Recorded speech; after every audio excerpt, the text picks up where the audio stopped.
kami akan mempresentasikan hasil diskusi kami mengenai pemilu dan keterwakilan politik. Saya Cindy Ayu Oktavia, NIM 048, akan menjelaskan tentang pemilu dan prospek demokrasi. Yang pertama yaitu pemilu. Pemilu adalah memilih seseorang untuk mengisi jabatan pemilu tertentu. Jabatan tersebut beraneka ragam, mulai dari jabatan eksekutif maupun legislatif di berbagai tingkat pemerintahan sampai kepala desa. Pemilu sendiri merupakan salah satu usaha untuk memengaruhi rakyat secara persuasif atau tidak memaksa dengan melakukan kegiatan retorika, hubungan publik, komunikasi massa, dan lain-lain kegiatan. Yang kedua yaitu prospek demokrasi Indonesia. Kata demokrasi sendiri berarti secara sederhana yaitu pemerintahan dari, oleh, dan untuk rakyat. Dalam arti luas, demokrasi sering dimaknai sebagai pemerintahan dengan segenap kegiatan yang dikelola dengan menjadikan rakyat sebagai subjek jalannya kepolitikan dan kepemerintahan.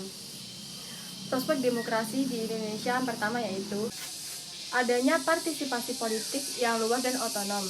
Yang kedua, terwujudnya kompetisi politik yang sehat dan adil. Yang ketiga, adanya suksesi atau sirkulasi kekuasaan yang berkala. Yang keempat, adanya monitoring, kontrol, serta pengawasan terhadap kekuasaan eksekutif, legislatif, yudikatif, birokrasi, dan militer. Dan yang terakhir adalah adanya tata krama, nilai, serta norma yang disepakati bersama dalam bermasyarakat, berbangsa, dan bernegara. Oke, baik. Saya Saidah Rubel Salsabila akan menjelaskan tentang pemilu dan keterwakilan politik. Yang pertama, pemilihan umum. Pertama kali di Indonesia dilaksanakan pada tanggal 29 September 1955. Tidak kurang dari 6 buah kabinet atas pemerintahan. Pemerintahan pertama yang dinyatakan pemilu sebagai rencananya ialah Kabinet Republik Indonesia Serikat yang berkuasa sejak 20 Desember 1949 sampai 6 September 1950. Kabinet yang berhasil melaksanakan pemilu ialah Dewan Menteri yang dipimpin oleh Burhanuddin Harahap. Dari pengalaman 3 kali pemilu dapat mempelajari pengaruhnya terhadap politik di Indonesia, baik strukturnya maupun kulturalnya. Ada 2 aspek pemilu yang mempengaruhi. Pertama ialah proses pelaksanaannya, maupun persiapan dan penyerahan suara di kotak-kotak suara. Kedua ialah hasil pemilu yang menggambarkan peta kekuatan konsetan atau peserta. Kemenangan Golkar dalam pemilu 1971 dengan keberhasilannya memperoleh kepercayaan pemilih sebanyak 62,80 dan 62,11. Pada hakikatnya merupakan bukti keabsahan bagi kekuasaan Orde Baru dan artian sistem politik maupun dalam artian pemerintah dan rezim. Yang kedua, keterwakilan politik. Ada 2 masalah ikatan pemilu yang perlu mendapat perhatian cukup, yaitu penumbuhan keterwakilan anggota masyarakat dan pembentukan pemerintahan kabinet. Kedua masalah ini akan mewarnai proses politik di masa mendatang sampai pemilu berikutnya. Kedua masalah tersebut akan mempengaruhi pertumbuhan politik. Problem lembaga legislatif kita sebenarnya juga tidak berhenti pada kasus korupsi saja. Peran keterwakilan anggota dewan dan menjaring aspirasi warga yang sering dijalankan dalam bentuk sejumlah program juga dinilai tidak berjalan secara efektif. Mengutip dengan riset terharunya Taking Problem to the People in Indonesia menunjukkan bahwa kebanyakan anggota dewan kita sangat minim dalam menjalani komunikasi kepada pemilihan atau pemilih mereka di daerah. Untuk selanjutnya, implikasi politik uang. Buruknya kinerja lembaga legislatif ini memang tidak bisa dilepaskan dari pragmatisme politik yang hadir saat proses pemilihan berlangsung. Politik uang menjadi metode yang kerap kali digunakan calon anggota legislatif untuk mendulang suara masyarakat. Optimalisasi keterwakilan, pragmatisme politik, dan tidak efektifnya kinerja legislatif kemudian menyeratkan bahwa kerja penyempurnaan prosedur perwakilan harus dioptimalkan. Partai politik menjadi elemen pertama untuk memastikan hal tersebut dapat dilaksanakan. Pertumbuhan politik. Problem lembaga legislatif kita sebenarnya juga tidak berhenti pada kasus korupsi saja.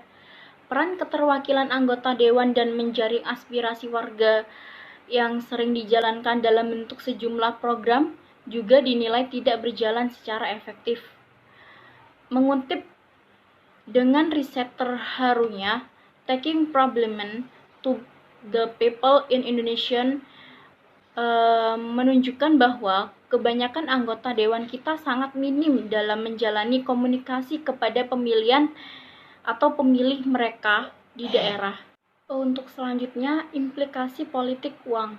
Buruknya kinerja lembaga legislatif ini memang tidak bisa dilepaskan dari pragmatisme politik yang hadir saat proses pemilihan berlangsung.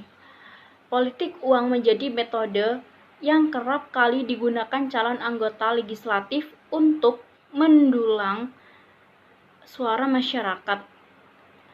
Optimalisasi keterwakilan, pragmatisme politik, dan tidak efektifnya kinerja legislatif kemudian menyeratkan bahwa kerja penyempurnaan prosedur perwakilan harus dioptimalkan. Partai politik menjadi elemen pertama untuk memastikan hal tersebut dapat dilaksanakan. Nama saya Adia Bella, NIM 045. Di sini saya akan menjelaskan tentang ideologi, perwakilan politik, dan ketahanan nasional. Yang pertama, ideologi.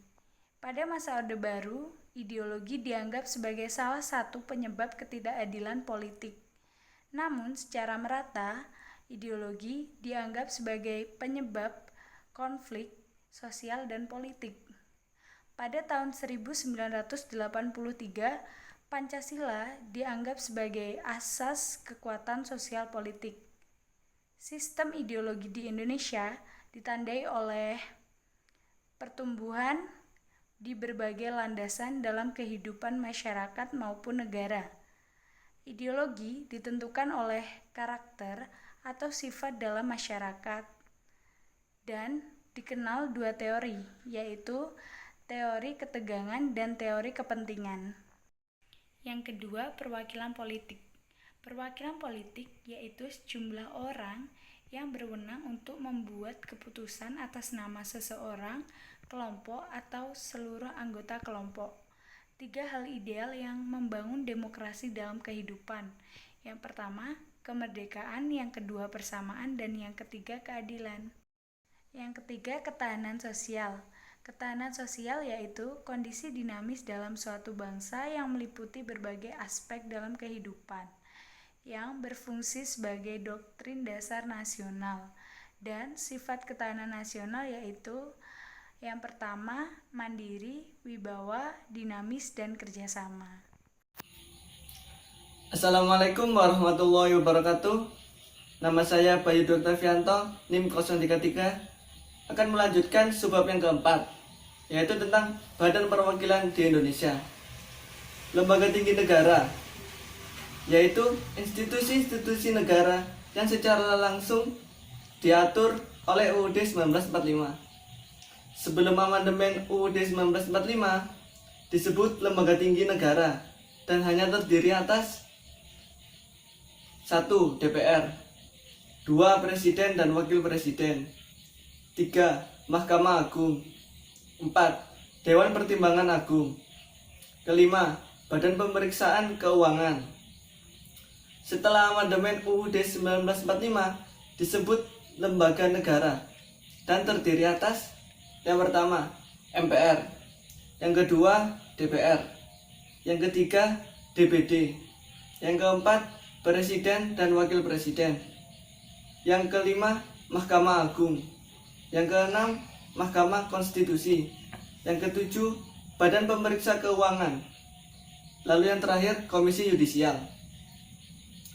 Secara fungsional, perwakilan politik tidaklah berpisah dengan badan perwakilan sebagai suatu lembaga yang dibangun oleh para wakil rakyat dengan fungsi merealisasikan kekuasaan rakyat dalam bentuk suatu aspek dan proses pemerintahan.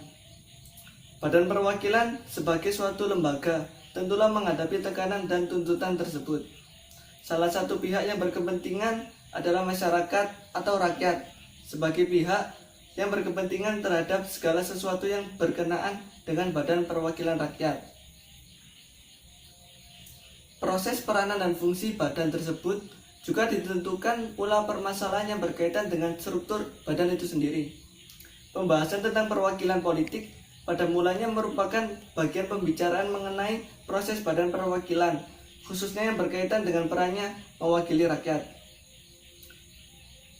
Dan ini dijalankan dalam proses intern lembaga, struktur organisasi, kepemimpinan, sekretariat lembaga perwakilan, tata tertib, proses badan perwakilan, dan kamar badan perwakilan. Sekian, terima kasih. Assalamualaikum warahmatullahi wabarakatuh.